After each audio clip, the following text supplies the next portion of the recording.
What's up, guys? Today I want to give you a complete breakdown on how to master the pull-up. Now we're going to start from beginner to intermediate to advanced, and a complete breakdown of how, I became so good at pull-ups. My max pull-ups right now is like 28 or 29. I got to check that out. But, I'm going to give you guys a complete guide that took me from, being able to do like 2 pull-ups, or even if you can only do like not any pull-ups at all, this is going to be a complete guide to get you to doing 25 or whatever your physicality and your hard work leads you to getting. So let's get to it. So first, let's break down what the pull-up, what muscles are mostly used in it. Now, if you're doing a chin-up variation, it's going to be more arm dominant, more bicep dominant. I prefer doing chin-ups, but, an average pull-up is, just using your back, hands to the side like that.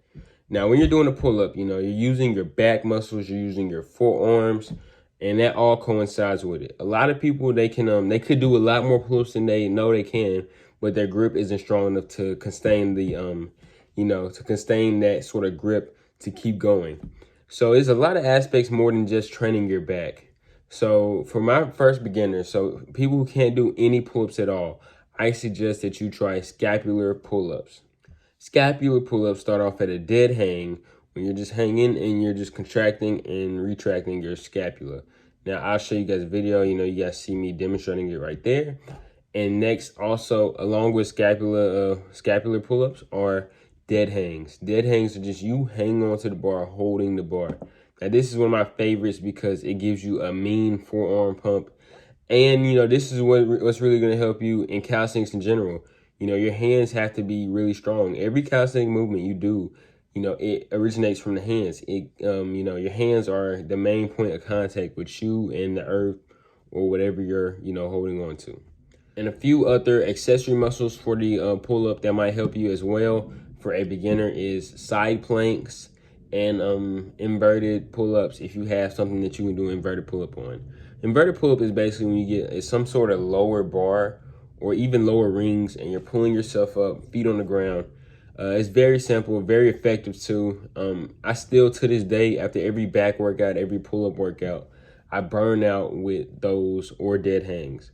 So, remember to always keep the basics in your arsenal. So even when you get advanced, you have the basics down packed, and, it's really going to show in your technique, and, your form's going to be a lot better, and it just prevents injury. Like, be safe when you're doing this kind of stuff. All right, now next, this is for the intermediate level. So this is like if you can do anywhere from like, I'll say 7 to 12 pull-ups, I guess. Maybe even 7 to 15. It's pretty wide ranging on what you consider. But for the intermediate level, you can do these pull-ups. So this is much more, I'll say, easy to train. My method is called greasing the groove. I did not come up with this. I heard this from somebody else a long time ago. But greasing the groove is basically just getting your reps in, getting a lot of reps in, right? So let's say you can only do 10 pull-ups, right? So I break it down like this. I can only do 10. So I did 8 pull-ups, then 7 pull-ups, then 6 pull-ups, then 5 pull-ups. And, you keep going down, until you either can't complete the next rep or until, you get to 0. And this was one of the best methods for me because it kind of gets your body familiar with it. This develops that muscle memory. This develops that, your connection with your muscle as well.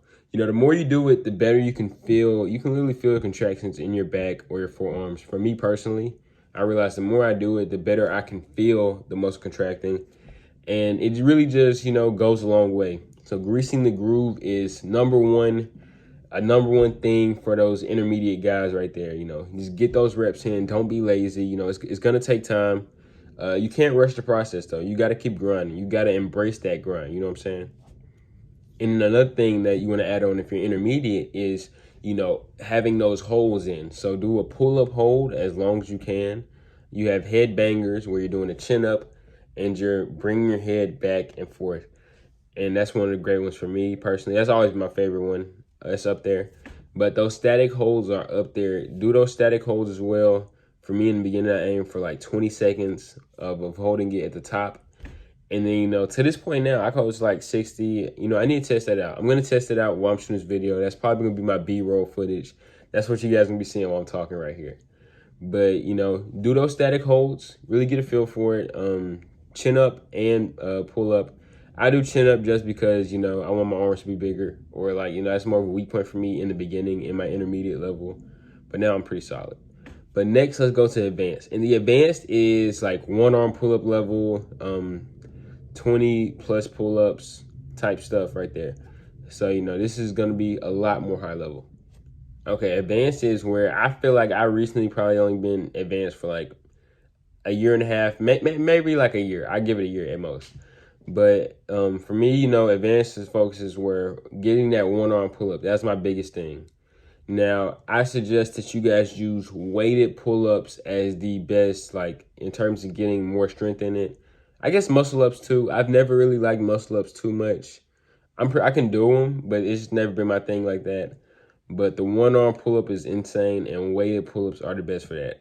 Weighted pull ups get you used to sort of pulling just extra weight. Like think about, you know, or, you know, I try to think about ridiculous scenarios where, you know, maybe this will help. So let's say I'm hanging on the edge of a cliff and like, I don't know, someone's mom or something is hanging there. You know, I grab them, one arm pull up that joint. Now that's very unrealistic. You know, we probably both fall down. But basically what I'm saying is do weighted pull-ups, get that extra weight on you, and I'm telling you, you're gonna get so many results. That's probably my favorite exercise, doing weighted pull-ups. And you know, you kind of just you can do it with a backpack, a weighted vest. I can have a weighted belt. I prefer to just strap a weight in my weighted belt, you know, and I do like 45 for like 4 sets of 8 or 4 sets of 12, just depending on the day or depending on how strong I am. But for me personally, whenever you get into that level, I say do weighted pull-ups 5 by 5. So what I mean by that is you're doing 5 sets, 5 reps, same weight. And if it's too easy for you, then raise the weight. So, you know, I try to make sure to do that. It really just gets that maximum strength output that you can bring up. And, you know, this will probably help your muscle up too. I never trained muscle up, but training this has led me to be able to do a muscle up. And then next we're going to go into doing dead hangs with one arm. That's the best. That's one of the best things to do for your pull-ups when you're at that level, because it really changes your grip. Your grip strength is going to be a different level when you're pulling that much weight. And to do a one-arm pull-up, you already have to have a very high level of grip. Like my right hand has a very strong grip, and my forearm is very developed on my right, but my left it's still pretty strong, but I can't do a one-arm pull-up as consistently on my left hand at all. So I say those, and archer pull-ups are up there as well. If you don't have any extra weight, you know, just do the archer pull-ups. You're just pulling up, going to each side. You're getting a feel for it. It's almost like a simulated version of that. And then last but not least is the assisted one arm. So you're basically just going to grab the bar, one arm, and then grab your wrist, and you're going to pull up just like that.